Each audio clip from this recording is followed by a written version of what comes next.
Hey, welcome back to Apiros Movement Vitamins. This should be number 17, and this is a guest movement vitamin with Jeff Moreno here, and he's from PWR Lab, PWR, and I want to introduce him and his fantastic new software and invention to the world. So I'm going to help him out because, well, I really like his software. I like using it. It's amazing. I think it's going to revolutionize the world of running and eventually sports. And so he's here to talk about walking. Yeah, and as much as I love running and running fast and running at really any pace, to be honest with you, the biggest thing that kind of maybe gets under my skin a little bit when talking with patients or individuals is just an understanding of what it takes to be able to do something like running that is at 2.5 to 3 times body weight. If you're a sprinter, 7 times muscular forces into a ground at a high rate of force, and be able to do that in a way that's just healthy. And when it really comes down to it, I'm almost probably more interested in the most fundamental thing we humans have evolved to do and have been doing since probably the age between the ages of 12 and 15 months, which is walk. It's a physical activity that's highly underappreciated and underperformed by the, individuals on a daily basis, and it's probably one of the most interesting things that I'm interested in, regardless of the level of athlete they are. And it feeds me a lot of information with regards to how their brain represents movement at the lowest level that can dictate what I see at the highest level. And so the simplicity of walking and the disuse of the most fundamental activity that we do on this planet as human beings is just profound, and it irks me every single day. So tell me about the runner you were just telling me about, the one wanted to run like 10 miles a week, right? So a lot of the questions or things that I get and that come into my clinic are runners coming in with very basic training errors or injuries. And as I get down to speaking with them, they're telling me their training history, and this runner is running 3 days a week, and one of the runs that they run is a long run on the weekend, like a lot of runners do, which happens to be about 10 to 12 miles. And then as I'm continually talking to the person and asking them what they do throughout the day, they go to work, they sit, they run, and that run can last between 20 minutes to 2 hours. But then I ask them, well, how much do you walk? And they're like, oh, I don't walk. So they go from basically sitting in their car to work, walking to their car, walking to the track, walking to the forest, and running. But there's nothing in between ever. And the ability to run on one leg over time and distance at a given pace, which is about 2.5 to 3 times body weight, is a lot. And none of that is initiated with the most fundamental thing that we do that helps to support what we do is when we run, which is just walking on earth in a very, very simplistic way, which happens to be about 1.2 to 1.3 times body weight. What about the cognitive effects or benefits of walking? Yeah, probably if someone were to ask me in my clinic, and this could be anybody, what's the number one exercise or movement that I can do that I'm going to get the most bang for my buck, and this is pretty much irrefutable among all the literature within the whole entire world. And the one thing I would say is just go for a walk. And I would say do that on a regular and consistent basis. Build yourself up to the ability to walk over a long period of time, let's say an hour and a half. And I think it's, again, a very essential and underrated activity. If you're a postpartum mom and you're returning to running, one of my requirements for you to be able to even talk to me about running, you can't talk to me about running until you can walk for an hour and a half, at least 2 to 3 times a week at one time, before you can talk to me about running. Meaning not stopping for a coffee date or anything, just nope. continual. I want you to go for a hike, take your baby, give your baby to your husband, let them be responsible for that individual for an hour and a half, and because the benefits of it are so essential for your ability to then in turn hop over on one leg over a series of distance at a serious time. It's so essential.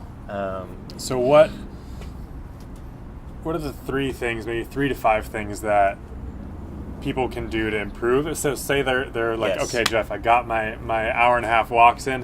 What's the next step? Yeah, so the next step, I think that, again, let's go back to the biggest problem and probably the easiest thing to think about that I see in the clinic. Walking speed or running speed is really just an equation, and that equation relates to stride. Speed is related to stride length times the frequency of your legs turning.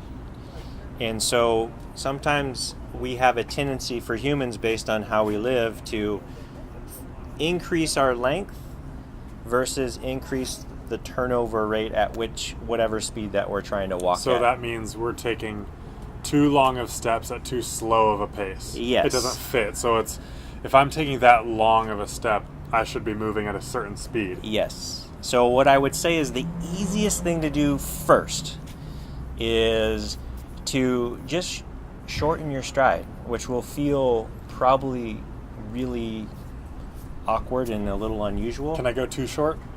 You probably can go too short, but it won't hurt me though if I go too short. Yeah, it'll probably be better, wouldn't it? It probably would be better. Yeah. And especially someone like Austin who's 6'4", and I've seen Austin walk. He needs a couple of things that... I walk pretty damn good, okay? He needs to But what can I do better? He needs to not lock his foot out and slap his foot on the ground. I'm working so hard on that. It's a process. The other thing sometimes I talk about for my walkers is, and a big thing as a result of our environment and our culture that I see, is that when we walk, there's a very defined front to back of the foot. As we speed up, so here we'll land. The direction of force then changes towards our big toe. The big toe is big for a reason. In that big bones like to deal with gravity. Small bones don't like to deal with gravity. So if you're any force, really. Or any force, that's why for that matter. If I take this and start tweaking this, that's going to hurt a lot, right? Yes. So just knowing that, it's kind of a big cue. But when we walk, we have we do hit on the outside back of our heel. That's normal. We don't necessarily load there, but we make initial contact there. Shortly after that, our whole foot gets to the ground, and then we start to move towards our big toe. And this is very specific to the locking mechanism of the foot and all that good stuff. So, in our culture, sometimes we skip that phase because we lose the ability of these front portions of our muscles of our shin that pull our foot up to help prepare our foot for ground contact and absorb shock. So instead of doing that, our foot just slaps on the ground. We skip that phase. Our knee locks out because our weight's too far back. And then we vault over, and then we sometimes overuse our lower leg muscles and our calf.